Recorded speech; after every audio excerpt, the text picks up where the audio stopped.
All right, well, good evening, everybody. It's 7:30. Let's go ahead and get started. So this is the May meeting of the Reston Planning and Zoning. We do not have any applications tonight, which is a little bit nice maybe for once. But I still thought it would be great to get together tonight and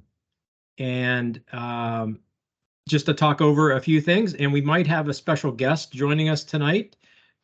Supervisor Alcorn is planning to join us tonight. He's on, Rob. He's okay. So I know, or he's invited. You're right. He's invited. He's not on yet.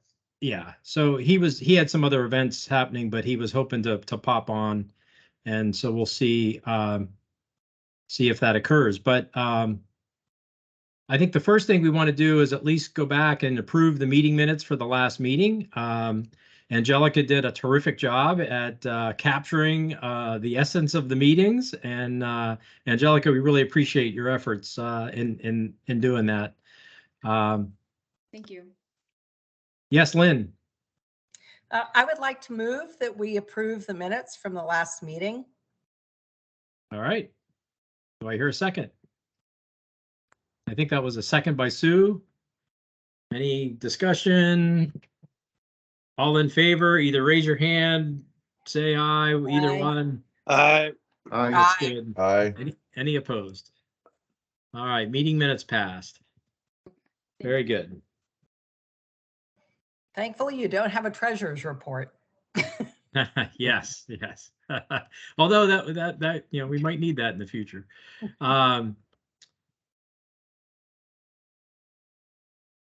All right, so Shruti, I'll ask you if Supervisor Alcorn does join, just let me know if I don't happen to catch it, and then we can have him join in, right away.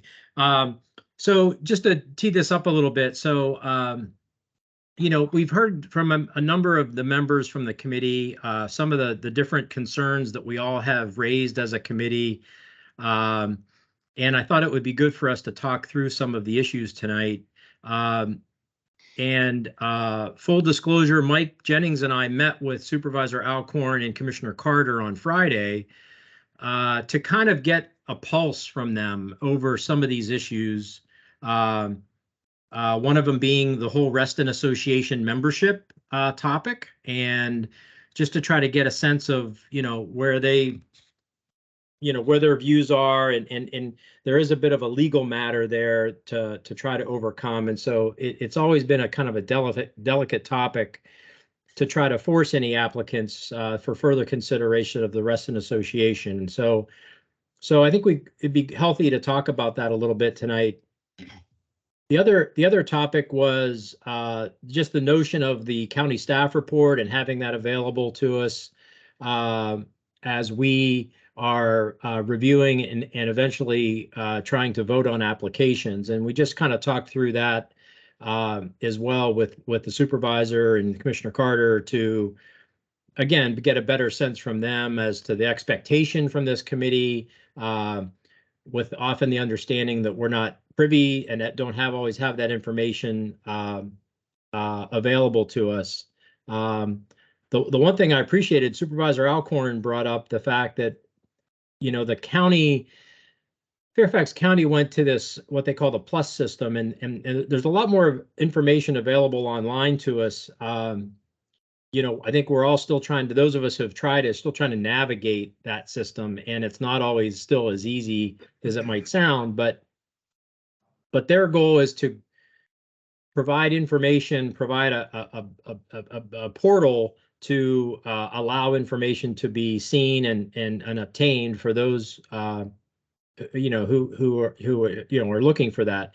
And so one of the things that eventually should be on there are the county referral comments. Maybe not the entire staff report, again, because that comes out often pretty late, but sometimes that some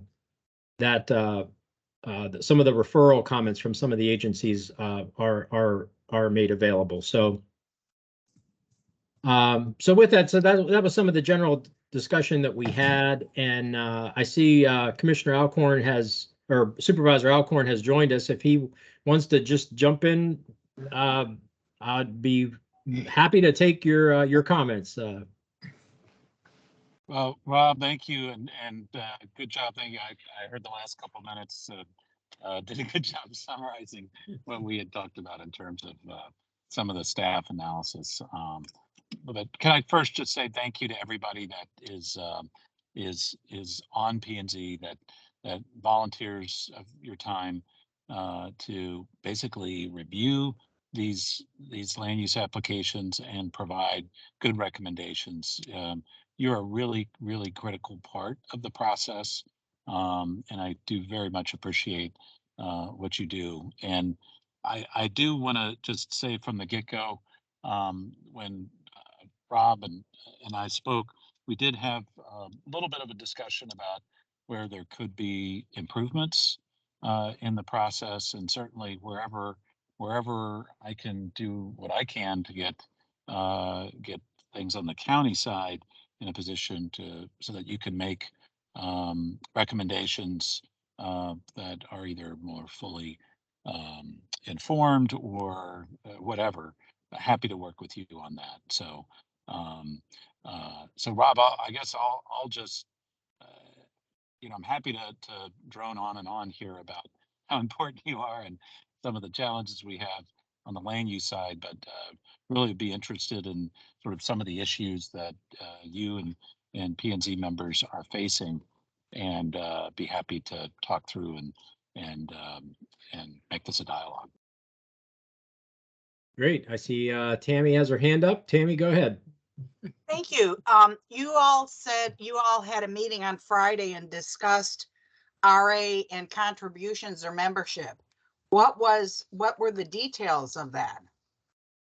So thank you, Tammy. And I have seen the Reston Association resolution from January, also the P&Z recommendation from, I believe it was 2 weeks ago, with the last meeting, looking at Reston Row. So I have asked the county attorney to look at that. Basically, I've gotten some initial feedback from the county attorney. I think I'm pushing back a little bit to make sure that all the nuances and specific situations that we face in Reston are fully understood.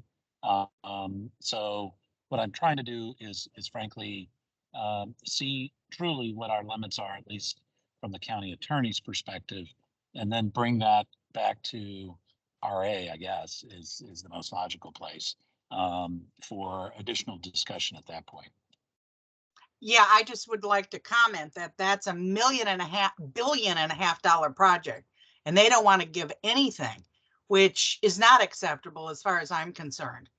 They want to stand on the original station donation, and I'm sorry, that was county property, and the taxpayers paid for the garage. They general contracted it. They act like they built it. They say they built it. They didn't. So that's a red herring.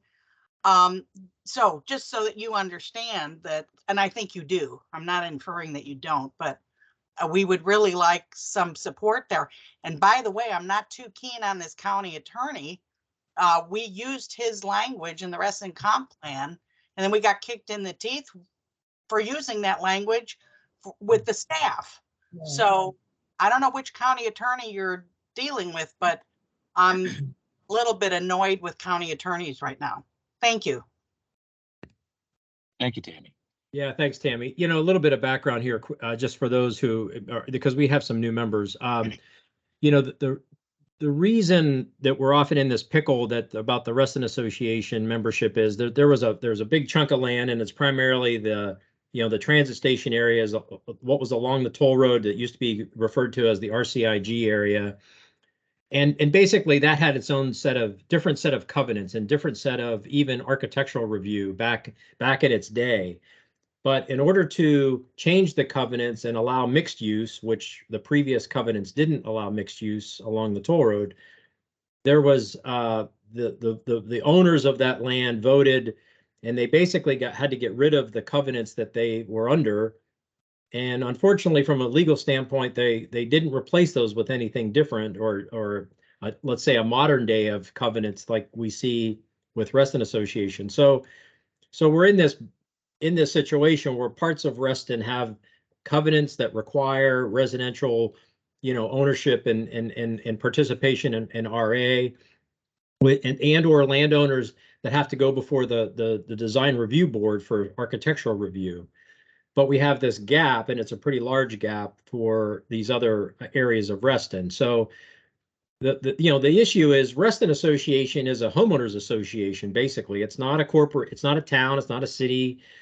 So legally, it became very difficult for the county to insist that all of a sudden there could be membership into this, what's really a private Reston, a homeowners association. And so that's kind of where the legal issue kind of rides. And as we move forward, we've seen some applicants have participated and worked with RA and worked something out. And then we've had other applicants who have agreed to at least being heard before the design review board. So there are a couple different issues at hand here that we'd like to solve in the future. But then we're also hearing that Reston's a little bit hesitant sometimes to take in some of these properties, Reston Association that is, because of now it puts another burden on them, and so I'd like there to at some point be a dialogue and understand where that stands from Reston Association's even viewpoint, because we got to be careful what we're trying to have applicants do if Reston Association isn't willing to necessarily take it on every application. So it's a little bit of a sticky wicket. So but we're going to try to work through it and see if we can get some more clarity on that and really better understand that for the future of Reston. May I give 2 extra little details on Reston Association that I don't think many of us know? Sure. Is that all right? Thank Yes. you. One is that Reston Association mows the medians and the rights of way for VDOT within Reston.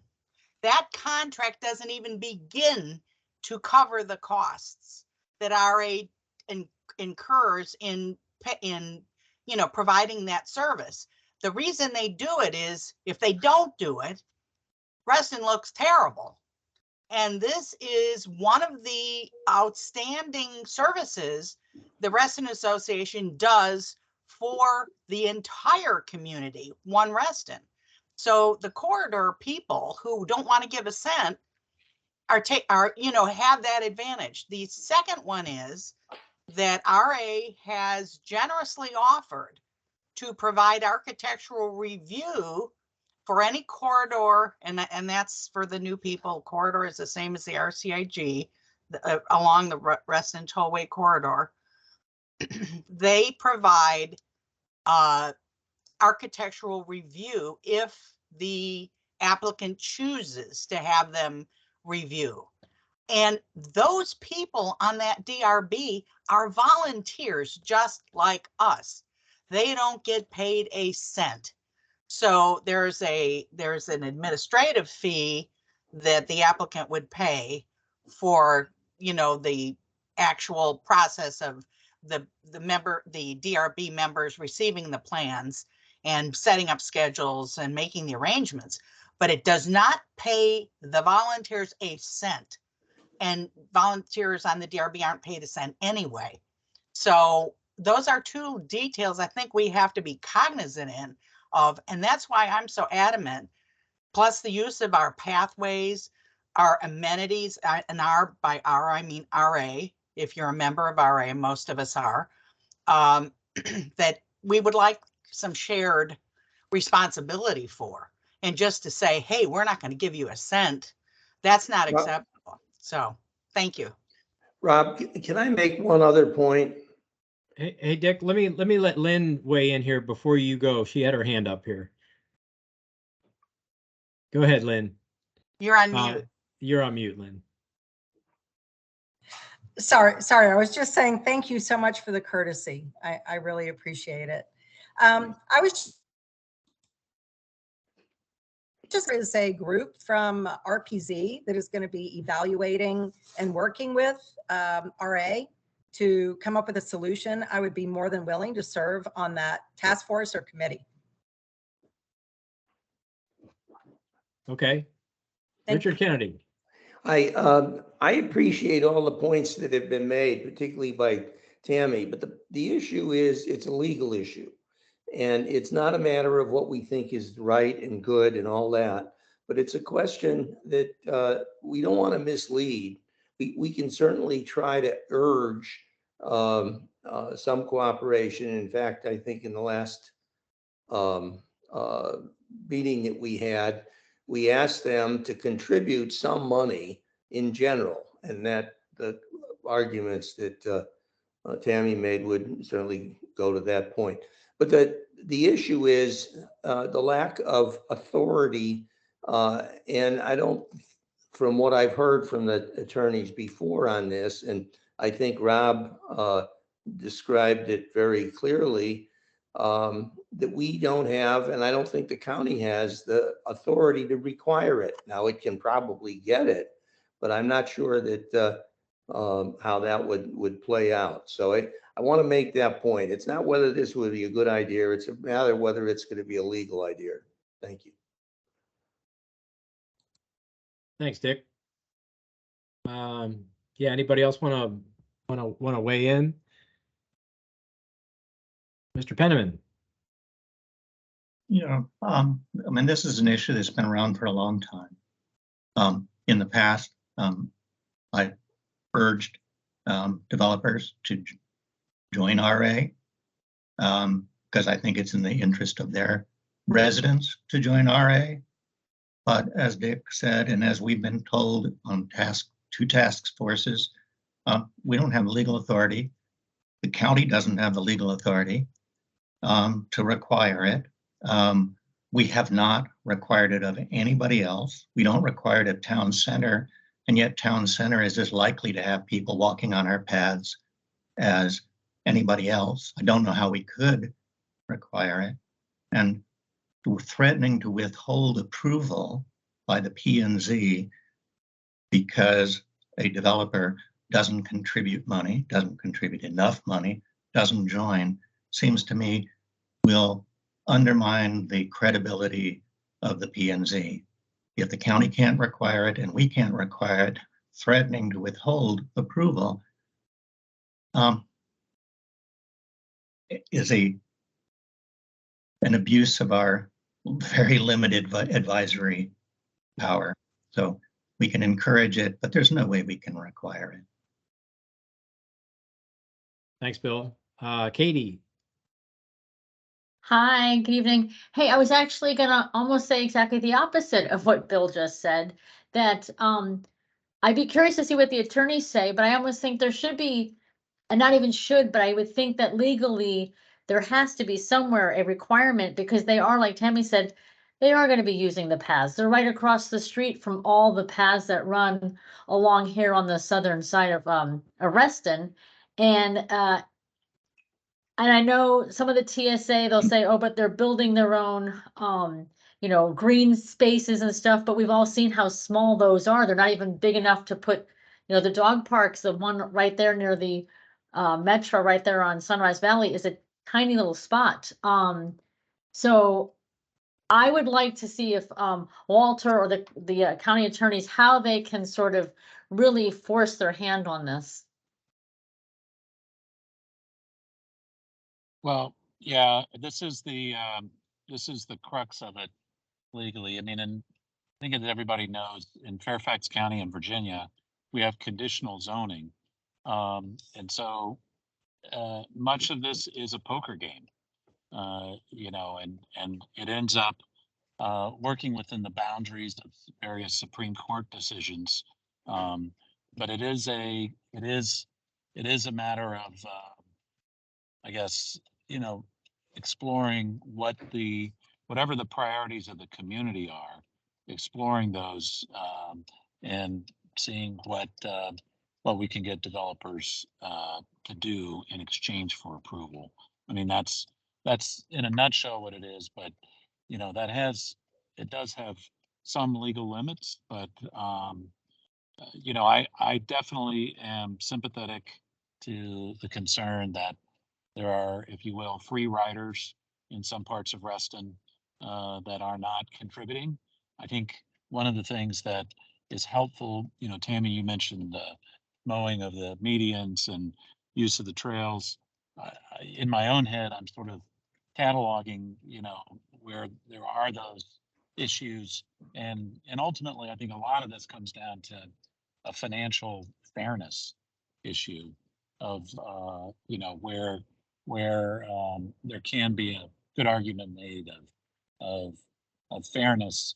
Now, how far we can go with that in terms of any individual rezoning may vary, but that's the discussion I'm having with the county attorney.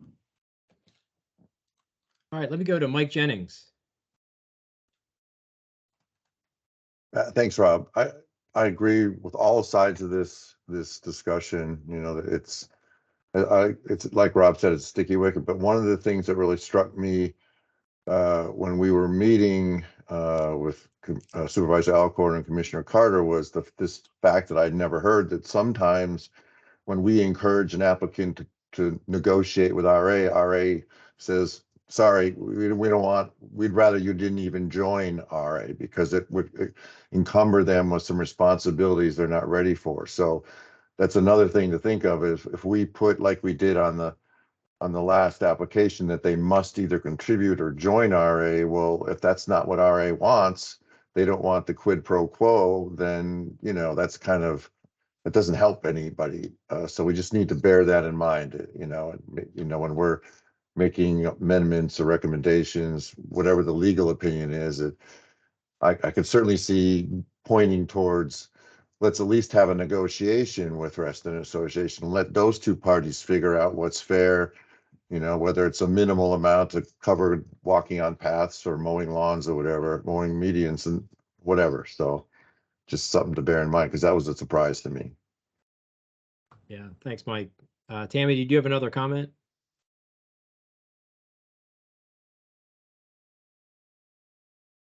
Yes, I do. And thanks, there you Mike. And I would caution whomever is speaking for RA. I think Mike's point is excellent. RA has to be consulted. RA now has a professional CEO who's experienced. Before for several years, we've had Larry Butler being an acting CEO, et cetera, et cetera. So without question, I think Mike's point is well taken, but RA needs to have, we need to be careful who's speaking for RA, and it needs to be the employee who's in charge of it. So the other point that Bill Penniman was making about it's not legal and Dick Kennedy the same, nothing ever got improved by ducking and covering because it's, quote, not legal. What I'm pointing to is, I mean, just to put the nail in the coffin, civil rights. If people hadn't pushed that veil, it would never have changed. So the other point on that is that per PR, the pressure we put on these organizations to contribute and or join as members is the cost of public relations. These companies are coming into a community. They don't want to come in as ogres and ugly. So there is pressure to be had there. There is power to be had there. Whether it's, quote, legal or not is a consideration. Let's see what we can do there. But let's not say, well, it's not legal, we can't do it. That is not the way to make things change for the better. And we're trying to keep Reston clean and green. And we're not going to, we are certainly not getting green in the corridor so far. We're getting minimal trees in 4x4x8 tree boxes, and we're happy to have a couple. So, that is from an ecologist standpoint. Thank you. Thanks, Tammy. Let's go on to John.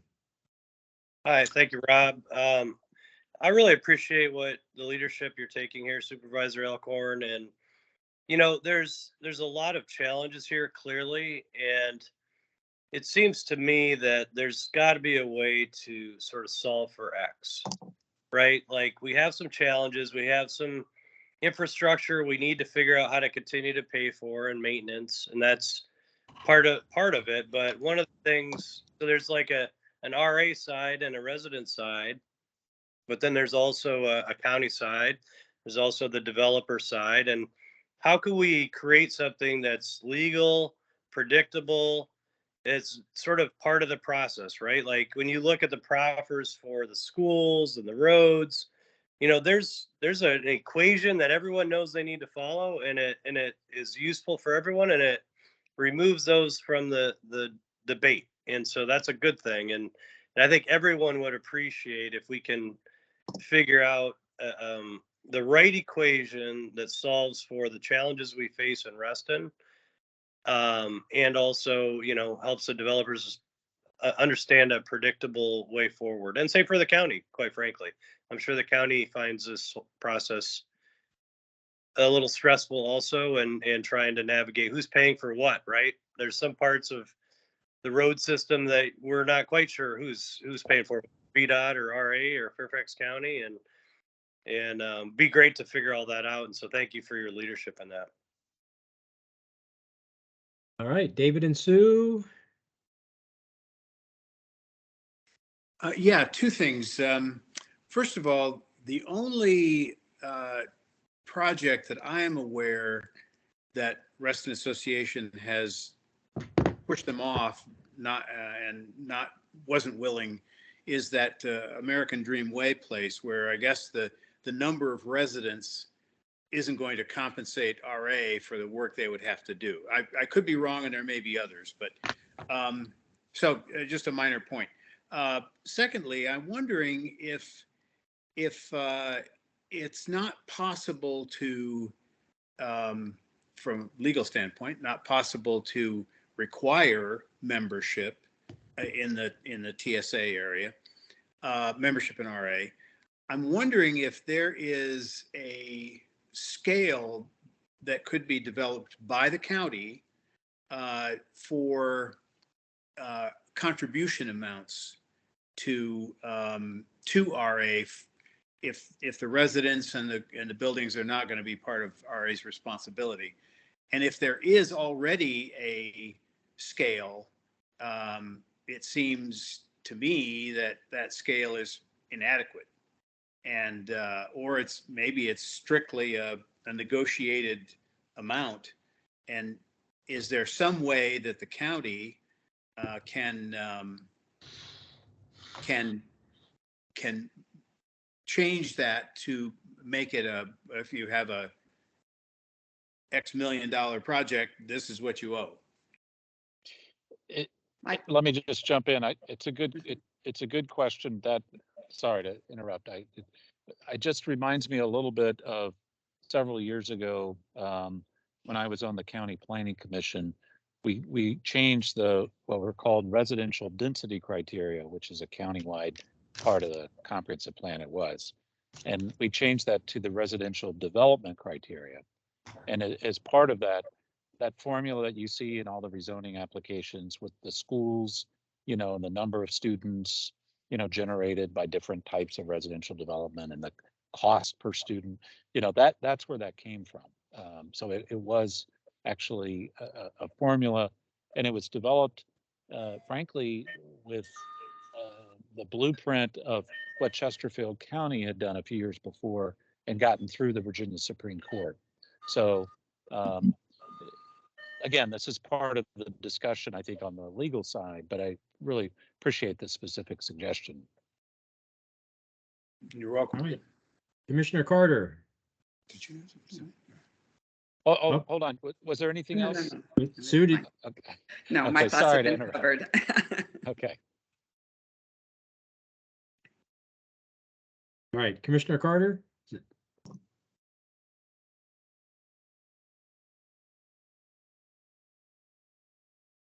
I can't see him, but and I can't tell. He's. Let me go to Jared Zern. Great, thank you. Again, thank you Supervisor Elkhorn for being here. I kind of want to follow up. I was doing a little bit of research too, I think following up on exactly what David just said, looking at sort of the proper contribution and can we be creative in a way to, because the relationship really is between the developer and the county inside of this zone. It's not between the developer and resident association. So legally, I think our avenue is there without going through some major, like I said, Supreme Court, and homeowners associations don't do well in the Supreme Court right now. There's a different attitude towards them. So I guess I was looking into that and I wanted to bring that forward. I think it's already been stated. And kind of on John's point, it is about predictability. We want good development in Reston. Developers want predictability. Like we just have to be honest about that. We can't change the rules partway through. No one's gonna want to do business in Fairfax County if that's the way we're gonna operate. So I just think, yes, we need to kind of just sit down and do the work and get creative and figure out the right relationship between the developers and the county and how that flows back to support the association.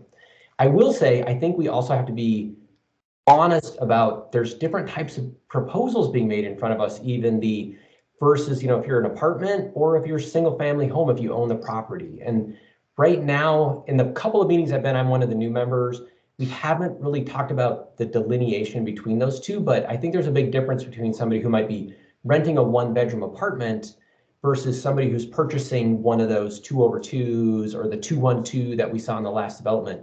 That's a different commitment to the community if you're buying in versus renting. And I'd like to see us think about that too. Great, thanks, Jared. So Commissioner Carter, I think, are you as John on guest on this list? And can you, we can't hear you if you're trying to talk. That's not Commissioner Carter. Okay. Bob Walker. This is John Farrell, President of Reston Association. Hello, John Farrell. I have to say, listening to this conversation, I wondered if I was in the same country as my board meetings, because there's a whole lot of stuff being said about Reston Association that I don't recognize. I'm not aware of any developer who's approached RA to have their dwelling units become part of RA. And to David's point on American Dream, we specifically asked American Dream to join RA. They waffled a lot, but it appears they're committed to joining RA. So I'm not aware, if there is a case where somebody came to RA and said, we want our units to be part of RA, and RA said, no, please point it out to me, because I've lived in this community for 40 years. I've actually represented somebody getting their property to be incorporated into RA. I know how the process works, and I'm aware of no occasion where a developer came to RA and said, hey, I want my units to become part of RA, and RA said no. So I'm totally unaware of that happening. The other thing that people will know, and I think, Rob, you knows this, and certainly Walter knows this, I've been practicing land use law in Northern Virginia for 40 years. I'm humbly, I'm the author of the leading manuscript on zoning law in Virginia. I teach it at the ESI, the Engineering and Surveyors Institute, and to other attorneys. A rezoning or a PRC amendment or something like it is a legislative act, and the courts are very differential to legislative acts. And the only restriction on proffers that I'm aware of is a restriction that you cannot impose an unconstitutional, what we call exaction. You cannot make a developer build the bridge across the Potomac or other things like that. There's even some questions whether or not the school provision is constitutional, but that's for another day, and RA doesn't care about that. But I'm concerned with some of the things I've heard about spoken tonight, that somehow there's some kind of inability on the part of the county to say, if you want this rezoning, you will proffer to join RA. I'm aware of no case law, no theory of law in 40 years that would prevent the county from saying that as part of a rezoning approval. Nothing. So if the county attorney comes up with something, obviously we won't be able to see it because it'll be attorney-client privilege. But we are the largest homeowners association in the Commonwealth. And I think you all have an idea about how extensive the holdings are. 1,350 acres, 15 pools, 54 tennis courts, 55 miles of trail, et cetera, et cetera, et cetera. And they're all open to the public. And so we would want the developers who are coming into our community and advertising using pictures of RA property, which I think is really cute when they say they don't want to join, but they're more than happy to market off of RA's facilities. We want them to join, and we hope that the county will make that a condition of every residential rezoning going forward. That is an RA policy. We adopted that in January. We also adopted a policy that said we want the developers to proffer money to us for recreational facilities. We have over the next 5 years an $18 million budget to refresh and renew our facilities. And going out 10 years or 20 years, that number is going to go much, much higher. So I'm more than happy to have a conversation with anybody. And Walter and I and Mac Cummins, our new CEO, met with Walter Friday morning, I think maybe before you all did, to make it clear that that's policy number one and policy number two when it comes to land use applications and what we used to call the RCIG. Thank you for your indulgence, Mr. Walker, and I look forward to pursuing those policies with vigor. John, thank you for adding that, and I appreciate you joining tonight. That's good content for us to at least be aware of, and we look forward to further dialogue, not only with you all, and then hopefully with Fairfax County. Let's keep going to Bill Penniman. Yeah, I guess I remain troubled by a lot of the things that are being said. Keep in mind that the people who are building, at least the large projects, they're building their own pools. They're building at least some internal recreation facilities. They're building pathways. Reston Association members are going to walk the pathways in on the property of other people, and it is. And if any member of any resident of an apartment wants to join the pool, get a pool pass or tennis court pass, they can pay for it and will pay for it. To say that we should strong arm them into joining RA, why shouldn't we strong arm them into joining the Town Center Association? If this policy works here, is the county going to strong arm every developer anywhere in the county to join the neighboring homeowners association? I'm an RA member, and I would love to see these guys join, and I think it would be to the benefit of their members to join. But I don't think it is. Well, I don't think it's legal, but I'll leave that to the lawyers. Can I respond? But I do think no, not yet. I'm sorry. I thought you were done, Bill. I'm sorry. Please. I do think that it's a mistake to try and go down the path of forcing people to join RA just because RA wants more money. There are employees who work in the corridor who use our paths.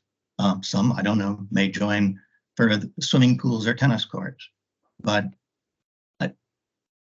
I think we're overreaching to push this as a mandate. And I don't know what the negotiated deals have been, because my understanding is anybody who has joined has been a separately negotiated deal. But does that put them under DRB? Does that put them, do they have to do, what other kinds of things are put on them, or is it just money? Anyway, and I don't know if they're voting rights either. Anyway, I would stay out of it. Mr. Chairman. Thanks, Bill. Mr. Chairman. Yes, sir.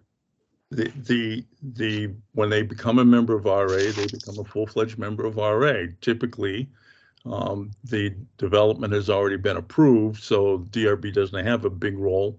It might be best going forward if they do have a role. DRB can give the Planning Commission some input, and there's a provision for that.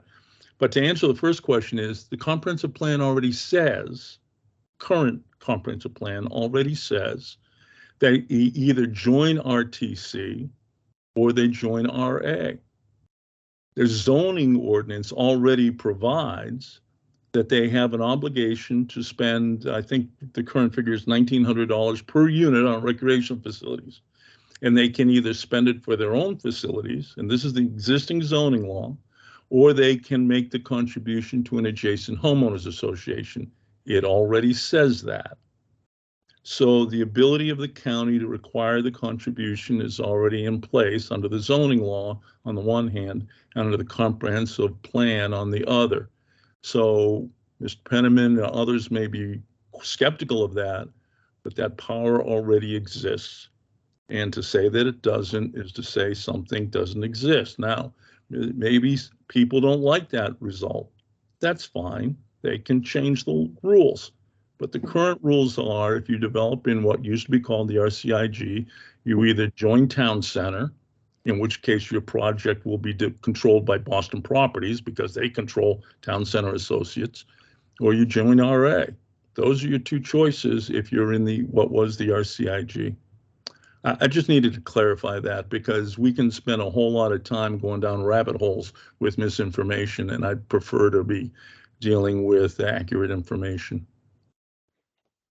Yeah, thanks, John. I think, maybe we're not always privy to how much is being spent where, but we certainly have been, in numerous deals that have come before us when, the RA hasn't been put out there as an option, and we're not privy to the cost of the contributions that are being made.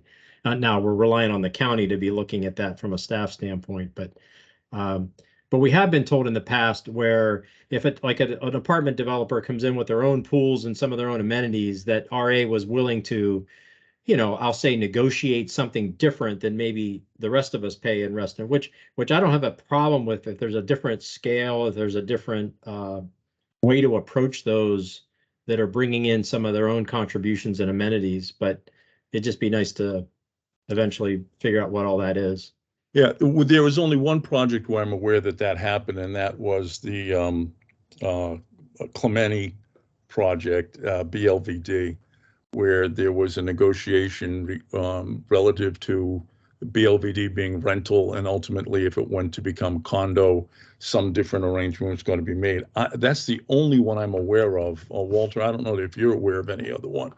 But that's the only one. If you become a member of RA, your unit owners are going to be paying the full bill, just like the county does now. The county owns, 1,000 units in Reston, and the county pays the full boat assessment. And so do all the apartments. We have 30 apartment complexes, and they pay the full boat per unit, which is kind of unfair in that the new apartments built in the RCIG are not. So it puts those new apartment developments at a competitive advantage over our existing apartment complexes. Okay, well, let's go on to a couple more comments, and then let's actually change gears here if we can after and come on to another topic or two. But Richard Kennedy, do you have anything else to add? Well, just to add, I think it's already been addressed here in a way, but I think as we move forward, I like this direction better. And if it is as good as it has been said about Reston Association being a way ready to accommodate these new buildings, that's great. But the point, I think, with the existing town center, which is still adding buildings, it needs to be put into the discussions, because I think that they have some strong feelings about it, and that I don't know about it, but I had a hard time 10 years ago trying to get a straight answer about how it got formed, that they would be different, and there was some payment made, and who knows what else happened. So But I think when we talk to our lawyers, I want, particularly for the supervisor, we need to be aware of how this would play out. Thank you. Thanks, Richard. Tammy? Thank you. Thank you. My comment is to Jared, and I'm not meaning to pick on you as the new guy. The same darn comment came up in the ZMod hearing. Some developer said, oh, we have to do XYZ or developers will not come to Fairfax County. I promise you, they will come to Fairfax County, with the exception if there's a nuclear war and we don't exist anymore. And the reason for that is that developing in Fairfax County is so much cheaper than developing in across the river in Maryland, which is a home rule state. And when you go to develop in Maryland, you have so many requirements that are so much more expensive than Fairfax County. When they come to Fairfax County and make all kinds of demands about how much affordable housing they're going to do and this, that, and the other thing, they're laughing in their boots. The same socks and pants and skirts that negotiate in Fairfax are the same protoplasm that is trying to negotiate in Montgomery County. And there they have to provide the infrastructure. That whether they provide it, it has to be in place before Montgomery County allows development. That's not the case here. We let developers come in and God knows build what, and we don't get the infrastructure, and then the citizens pay for it. Oh, I don't know, 50 years later, and I'm not joking. There's no money for stuff. They give the schools 1 year.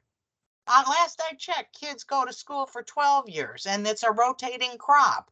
I mean, the costs here for developers are not free, but they're so much better than elsewhere. So please, developers don't develop if they don't have opportunity, and land is opportunity, whether it's vacant or redone. We are going to be in the bullseye. So to think that they are going to be scared away, we wish that we could be more selective and have more power and try to get good, well-designed things. And that's not the way it's been, but we're trying to slowly change that by requiring and requesting and twisting the arm of to get some green money to pay for our green environment. So thank you. I just had to say that. Thanks, Tammy. Let's finish for this discussion with Mike, and then let's go on to another topic. Thanks, Rob. I just wanted to go back to Mr. Farrell's comment about the current comp plan requires people in the RCIG, former RCIGB and resident association, unless he's got a version of the actual existing plan, not the draft of the new one, but on page 149 at the bottom of the existing Reston section of the plan, it says, while inclusion in RCC is a given due to the geography of small district 5, membership in Reston Association is not a given and should be encouraged. So that sounded, unless he knows something I don't know, this is what I know to be true, is that we can encourage RA association in the TSA areas, but it's not, given like our RCC is. Mr. Jennings, I'll be happy to give you the citation to the current comprehensive plan. There's exact language that I quoted you, and I'll be happy. That'd be great. And I'll give you the page and the paragraph. Yeah, and the bottom line is the comp plan is a guideline. It's not a regulation. It's not mandatory, but that's why they go through the process that we go through from a land use and a regulatory standpoint. But okay, so listen, I know we could talk about this topic all night, and I know there were some other equally important topics to just bring up, or at least have another dialogue. And the other one was about the county staff report, and I didn't want to not give that a little bit of time tonight. So once again, one of the issues is the timing, and we all remember, those of us who've been on the committee for a long time, we do remember getting staff reports or draft staff reports, years ago. So in my view, the county's changed the way that they do things. Number one, they are very understaffed, and a lot of things now, the way it's scheduled, the way that most land use cases are, the staff report is actually published approximately 2 weeks before the planning commission hearing. And so I'm not aware of often getting drafts anymore like we used to, but that's not to say we can't get a pulse or a feel from maybe the county staff member, or again through some of the online access to information, that we could understand if there are any larger issues. But the other thing that was brought up to us was, again, we're not the final stop to the whole process. And, if we want to condition our approval at our committee that we are assuming that there aren't any major issues and that there is generally going to be a favorable staff report, barring anything unforeseen. And then if something unravels to the applicant down the road, I have every confidence in our planning commissioner and our supervisor that they'll work with that applicant to kind of solve some of those issues, or not approve it, and maybe deny the application over it. But so anyway, so that's that. I just wanted to open with that, and just know that the staff report, it's a sensitive timing issue, as we continue to hear from people and folks in the county.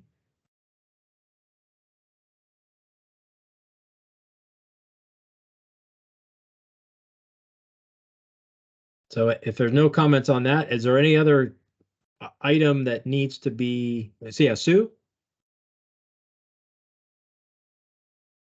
Yeah, I just have a note here. I know I had written to Rob and Mike after our last meeting, because the lack of staff report has come up on several occasions. And I'd just like to mention that there have been some exceptions where we have received a staff report. And I think that ultimately the final development plan was much better because of it. I wrote a few notes. The P&Z committee more clearly understood planning and zoning issues. They were able to ask developers pertinent questions about stormwater management, about the environment, about community impact, school impact, et cetera.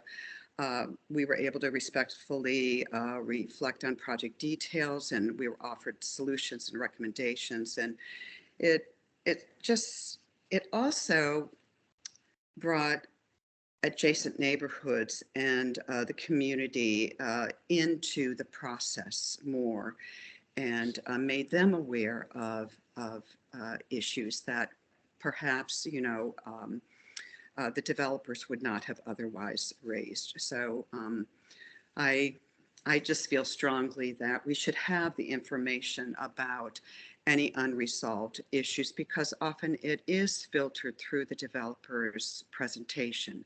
And so I think one recommendation that I made is that we get a presentation from the developer, and then Commissioner Carter brings up any unresolved issues, or he talks about issues that may still be outstanding after we have all commented. And what I would like to see is that the developer presents, and then perhaps Commissioner Carter can present what are any unresolved issues, any outstanding topics immediately after that, because then I think each of us as P&Z members could have a fuller understanding of the project, and then be able to ask even better questions than we may without that information, or getting that information at the very tail end. I know in the last presentation, I think, suddenly there were some traffic issues, there were some unresolved issues, and perhaps that can just be, negotiated after the fact. I think that a lot of times it is very important. I'm just bringing up the Fannie Mae project as one example. We had some stormwater issues, and we brought those up because we did have the staff report in front of us, and in very small print, we saw that they were actually building on some sensitive wetlands. And so because that was brought up, then the public was involved, the neighbors knew about it, and it just resulted in a better plan. They came back, the developer came back, and they adjusted and moved a few units so that they would not be building on those wetlands. We know that restoring wetlands is very difficult. The success rate is quite low. And so, you know, that's just one example. Another example I'll bring up is this was actually, probably 3 years or more, in which there was a building. I think it was the previous API building, which was built by a famous architect. And it was a brutalist architecture. And, you know, you may not be a brutalist, and but it was a significant historical building. And what happened is the Fairfax County Architectural Board noted that when they reviewed it, they sent a letter to the supervisor. Somehow that information never got to us as the developer gave the presentation. And I do know that, as we always do as a P&Z committee, we ask, are there any unresolved issues? And they said no. Well, then we got a hold of a staff report, and we found out that that was a significant concern. It was too late in the whole process to then address adequately. But I think if that had come up early on in the development process, that it would have been very important. Another example I'll give is public art. Oftentimes, we ask the developer, have they contacted Reston Public Art, and are they working with them? And they'll often say, yes, we will do that. But sometimes from the development project, it really isn't apparent that a significant artist has been selected by Reston Public Art and the developer meeting and working together. I'll just give an example of, you know, some of the whimsical art that was presented in the last project. I don't know if they have worked with Reston Public Art, but I would really like to know, because I just felt that it wasn't an integral part of the development process from the beginning. And that's what public art should be. It shouldn't be an afterthought. So I think there are many times where we just need a more balanced perspective, not just the developer's presentation and then Reston P&Z questions, and then Commissioner Carter, and then the public. And as you can tell, I mean, I know with COVID, we've had fewer and fewer public input, but I think that it's I don't know. I would like a fuller picture of the development project before I feel confident voting. That's all I have to say. Thank you, Sue. Let me go to Tammy, then Lynn. I would thank you, Sue. Every sentence and syllable you've said, I think, is super merit.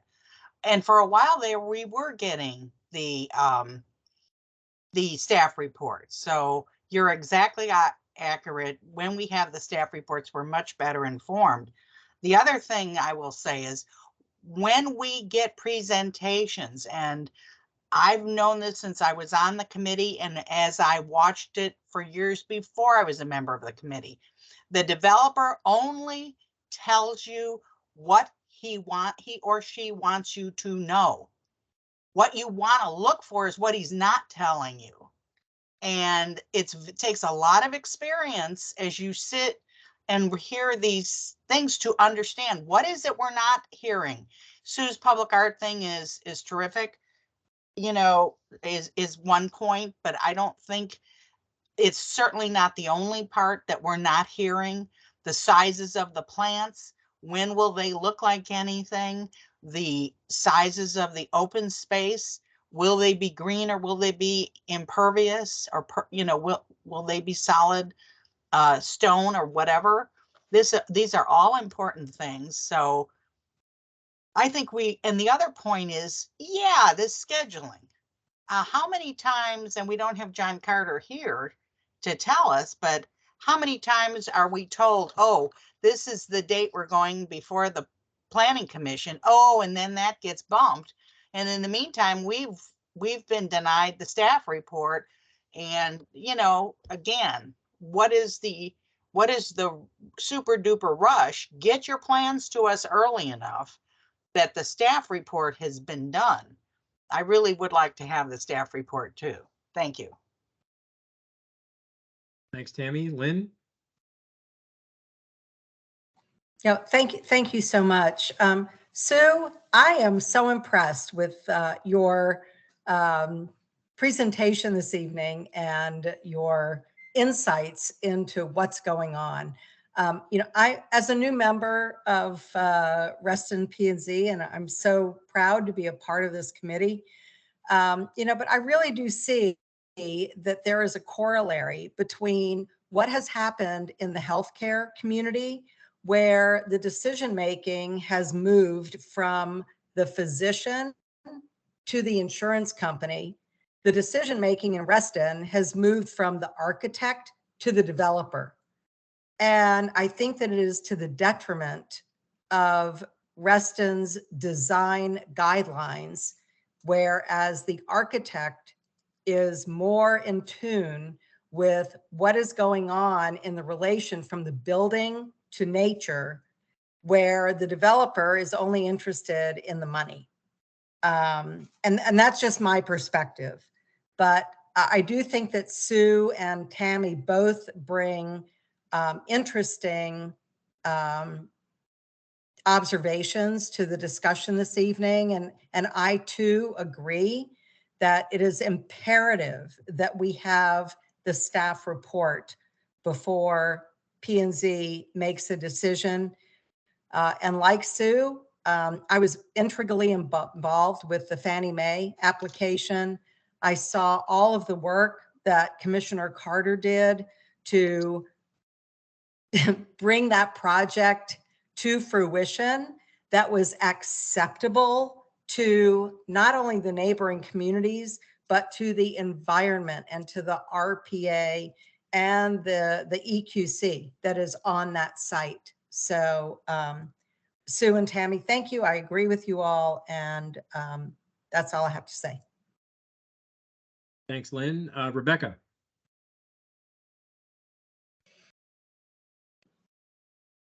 So I'm probably like many of us on this call, I get very frustrated with a lot of the things that are going on. Like, I would like to see the reports, the staff reports, and I feel like a lot of times we get the applications just a day or two before they're coming before us, and I don't really have a lot of time to go through it and really digest a lot of my questions. And some of them fill out the application where it has a lot of the things that are important to us, like have you talked to RA about being a member?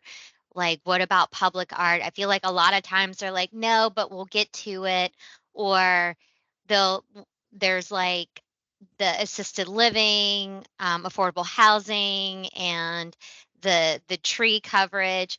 Like, these are all really important to us, and I feel like a lot of times the applicants don't realize how important it really is to us, and they don't spend time to talk about green roofs or how they're like the appliances. Are they going to be gas or electric, or will they have EV parking available? What is the pedestrian traffic? Are they going to have like playscapes for the kids? Like, these are all really like important things to us. And I feel like our applicants every single time come without addressing that. So to John's point earlier, can we have some kind of formula? Like, and to Tammy's point earlier, what is our ability to help make change? Because these are really important things to us in Reston. And even though in Fairfax County they're checking the boxes on the FAR and affordable housing and the trees, like we want more. Like in Reston, you need to do more to develop here. So I would like to see something around like what our expectations are. And I would like for us to see more people wanting to be part of Reston Association and have more skin in the game. Right on. Good job. Yeah, thanks, Rebecca. Yeah, and just to add to that, I mean, that was the premise behind our questionnaire, our applicant questionnaire, and it probably can now be expanded further to where we could, and maybe instead of a questionnaire, just a little bit, maybe it's a guidance memo or something to further strengthen the important things that the committee has kind of, continued to push. And in many ways, our questionnaire is trying to lead the applicant to those good answers. But I think we could probably do a better job of maybe communicating those a little bit more important aspects, and so the applicants don't come in so blinded if they haven't come in before, or just as serve as a reminder potentially. Mike Jennings. Yeah, thanks, Rob. I just wanted to make sure that, or to pipe in that I don't think we can hold applicants hostage for the staff report. We're not going to fight, bureaucracy the 2 weeks ahead of the planning commission meeting. We're not going to fight that. If for some reason an application is delayed and we happen to see the staff report, I think that's fine. But I just don't think, I think it's bad for our credibility to be the place in Reston that, they don't have a staff report, so they're always going to vote no. I just don't think that's right. And there are these documents that are going to be available online that you can see what the staff is seeing from the other departments. I think if we figure out how to dig deeper on those, that will be helpful. And I will also say that John Carter has said to us that he likes the fact that we're a different viewpoint and haven't been influenced by the staff report. He almost likes it that we're, or he does like it that we're independent, and there's not some kind of influence from the staff report. So, I know I've heard that in meetings and other people have too. So I just wanted to put my 2 cents here on this point. Thank you. Thanks, Mike. And let me piggyback on what Mike said, and you've all heard me say this before, but I do think it's a scheduling issue, and it's a problem that starts at Fairfax County with the staff and just the way that they schedule things. And I do believe that hurts our ability to insist on a staff report when that's totally out of our control, and it's out of the applicant's control. They don't control that schedule either. That schedule is given to them and provided to them. And then they have to meet those dates and those hearing dates. And those hearing dates are very sensitive to meeting times and other applications. And there's a lot of things that go on behind the scenes that lead up to that. And I think the cases that many of you have mentioned that we did have the benefit of the staff report, it often came when those projects were deferred for other reasons. And then the staff report was issued because the hearing was originally scheduled, and then it did get pushed out, and then we did get the benefit of seeing that.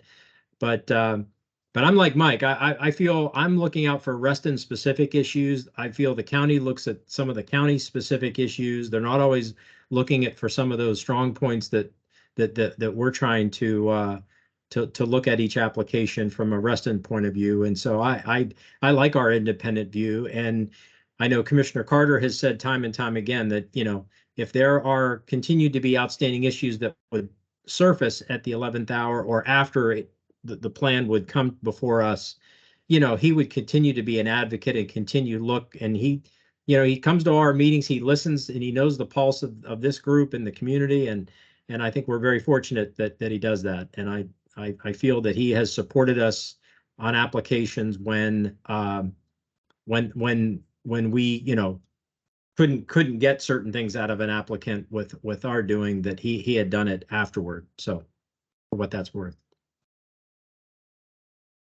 All right, any other comment on that issue?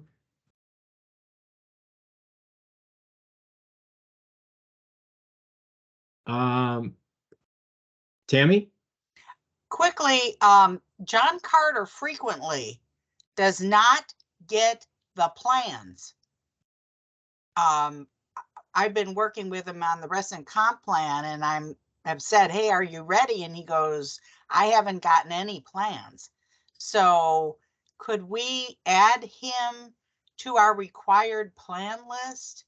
Because he is not reliably getting every plan as the P&Z committee does. I just wanted to point that out. Thank you. Thanks, Tammy. Commissioner Carter's never mentioned that, but we certainly could add him if he's not already seeing plans well in advance of us seeing them.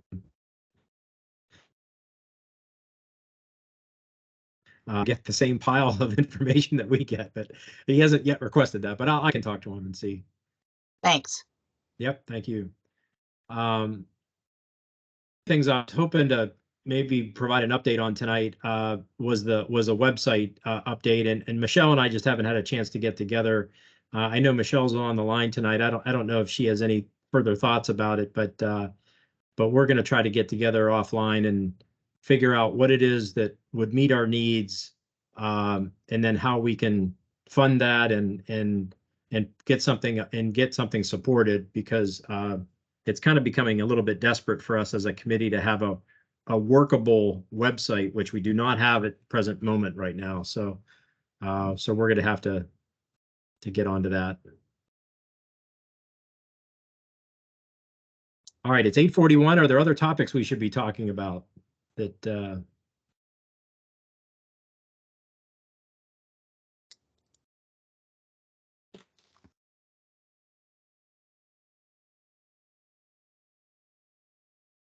Make a motion. Oh, I'd just like to say I'm personally more than happy to chip in if we have to fund an independent website. But again, how much is it, and who then would administer it at that, et cetera, et cetera. We almost have to have a secretary or somebody appointed who would be a web master and agree to do that for a year. yeah, good point. I think last time we talked about this, we all thought that maybe chipping in $10 might do it, and I don't know if that's still viable or not, but that's the kind of thing we'll look into and present that. And for those who feel that they can do that, great, and for others that's okay too. But thanks. yeah, Hey, sure. Rob, this Yes. is John.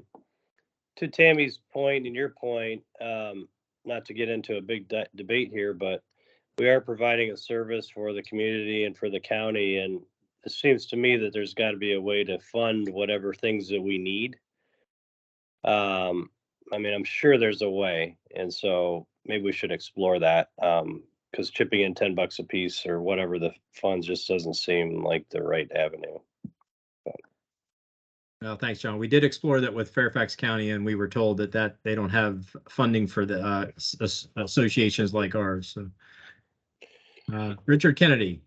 To build on to what you were just talking about, I think the supervisor's weekly report is a key piece. And there, I think they do keep up to date with the fact that we're going to have a meeting on this coming Monday. And I think they have what we have, which is an agenda. And I think that is a very reliable thing. If we can get citizens and to look at that, it's an already existing statement. And I think it's a dependable statement. And I think we just need to make sure that it gets, we have good connections so that it gets in the supervisor's weekly report. If anybody has any other comments about that, but I think that's a good, useful thing to have available for everybody in the community. Thanks, Richard. I got a barking dog in the background, so hopefully, Hey, I do want to thank, Supervisor Alcorn for joining us tonight. I think that was great to have him listen in and be a part of our discussion, and really thankful for everything he's doing, and really the community. I think this is great dialogue. I think we could have more of these sessions where it's nice to just have some time just to talk freely and talk through some of our issues. And I appreciate some of you all even thinking about, maybe it's a subcommittee, or maybe that there's some other continued dialogue we could either play with either RA or Fairfax County and the like. So, I think we're all looking to improve this process. And yes, Yeah, Bob, I just wanted to say thank you, and I've learned some things tonight. I appreciate everybody sharing their thoughts, and it's got my wheels turning a little bit, particularly well, on a number of issues, but including the discussion at the end about information, um, and how we might be able to do some things. Certainly, I'm happy to put anything in my newsletter, in terms of agenda for P&Z. Happy to do that. But also, I need to get more familiar, frankly, with the new Plus system and all the information that's available. Because honestly, it's new, and I know the staff report isn't out there, but perhaps there's a way that information can be made available to P&Z as it becomes available. And certainly anything that gets to my office, I want to make sure you have access to as well. So I could have some internal discussions in my office about that. So appreciate it. Hey, Rob, can I just point out to Supervisor Alcorn, your predecessor in every newsletter listed all of the pending land use cases. And I don't know if that's something that you decided affirmatively not to do. But Kathy was pretty good about keeping them all posted and giving an update on where things stood. Well, I'm happy to do that. Maybe it's just because I haven't had as many land use applications as my predecessor, John. Yeah. good point. You should But, understand no, that it's, that list, uh, that is Dick Kennedy is, that Kathy used to put out, is overwhelming, and keeping track of it with the way it was, it is very, very, you have to make a half an hour report to figure out what's going on, and then you're not really sure, but that's my view. no, it's not Is a bad Shruti idea. on, and does she know what she's getting into? Yeah. Good point, Lynn. I think Shruti's going to say a motion to adjourn. Yeah. Well, anyway, but thank you. I appreciate the suggestions, and keep them coming, and I'll certainly do what I can to make it easier for you all to do your job, your volunteer job. And again, I do really appreciate what you're doing. Well, thanks again for joining us, and we'll let you go, Supervisor Alcorn, and have a good night. And I guess with that, are we done tonight, gang? Do I hear a motion to adjourn? I so move. I All second. right. All right. Listen, thank you for Shruti for hosting us tonight. Thank you for Angelica for taking notes, and really appreciate everybody's time tonight and good dialogue. Do we have a date for the next event? We certainly have our previously published dates for our meetings. Right now, there are no applications in June, so I'll double check with any announcements that have come my way, but I don't have anything on the docket for June. Okay, June 26th is I have penciled in as for there was some problem with Juneteenth is the 19th when normally we would meet. So we pushed it off to the 26th. So Okay. if we meet, I guess it'll be the 26th. Yeah, I'll update everybody, but I guess if there aren't any applications, would you all mind if we just take the month off? No. It's good with me. Okay. Thank you. All right. Thanks, Rob. Thanks, Everybody have a good night. Great night. Thanks, everybody. Bye. Thank you. Bye.